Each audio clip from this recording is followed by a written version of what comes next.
आज के इस वीडियो में अम्ल के कितने प्रकार होते हैं यह प्रश्न हम पढ़ने वाले हैं। देखिए, अम्ल के निम्न रूप से दो प्रकार होते हैं, प्राकृतिक अम्ल और एक है खनिज अम्ल। तो आइए पहले हम पढ़ते हैं प्राकृतिक अम्ल क्या है। तो प्राकृतिक अम्ल का जो दूसरा नाम होता है कार्बनिक अम्ल। याद रखिएगा, प्राकृतिक अम्ल का दूसरा नाम कार्बनिक अम्ल है। देखिए, जो पेड़ पौधों और जंतुओं से प्राप्त किया जाता है अम्ल, उसे ही कहते हैं प्राकृतिक अम्ल। प्राकृतिक अम्ल दुर्बल होते हैं, दुर्बल यानी कि कमजोर अम्ल होते हैं। और प्राकृतिक अम्ल खतरनाक नहीं होंगे, क्योंकि प्रकृति द्वारा जो भी अम्ल बनाए जाते हैं, विलयन बनाए जाते पदार्थ होते हैं, वह खतरनाक नहीं होते, क्योंकि प्रकृति जो भी बनाती है वह मानव के हित के लिए बनाती है। तो इसलिए प्रकृति द्वारा अम्ल खतरनाक नहीं होते हैं। तो आइए इसकी परिभाषा देखते हैं कि पौधों और जंतुओं में पाए जाने वाले अम्ल प्राकृतिक अम्ल कहलाते हैं। कार्बनिक अम्ल दुर्बल अम्ल होते हैं। जो कार्बनिक अम्ल है यानी जो प्राकृतिक अम्ल है वह कैसे होते हैं? दुर्बल, एवं ये ज्यादा खतरनाक नहीं होते हैं। तो ये आपसे ऑब्जेक्ट के रूप में भी पूछे जा सकते हैं। दो प्रश्न आपके ऑब्जेक्ट के इसमें बन रहे हैं। कौन से?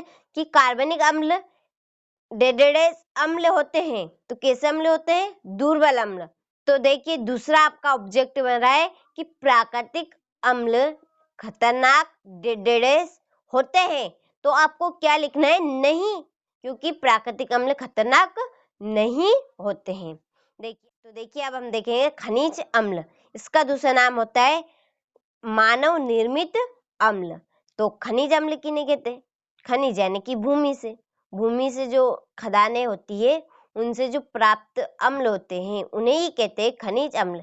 यानी कि शुद्ध हिंदी में कहे तो जो मानव निर्मित अम्ल है उन्हीं अम्लों को खनिज अम्ल कहा जाता है।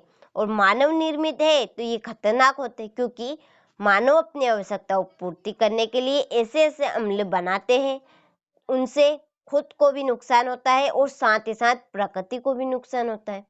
तो ये खतरनाक होते हैं और ये दुर्बल भी होते हैं, यानी कि ताकतवर भी होते हैं। तो आइए इसकी परिभाषा देखते हैं अब हम कि भूमि से प्राप्त खनिजों से बनाए गए अम्ल को खनिज अम्ल कहा जाता है।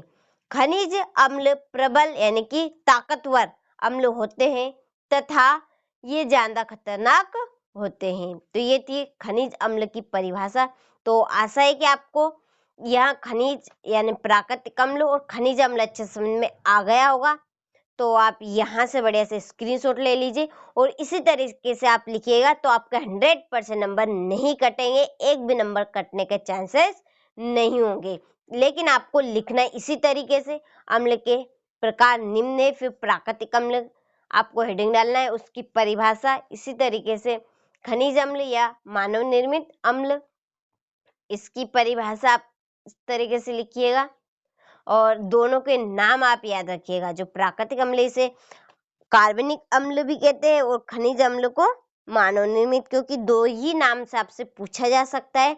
तो दोनों ही नाम आप लिखिएगा अपनी नोटबुक में, अच्छे से नोट कर लीजिएगा और इस प्रश्न को कंप्लीट करिएगा।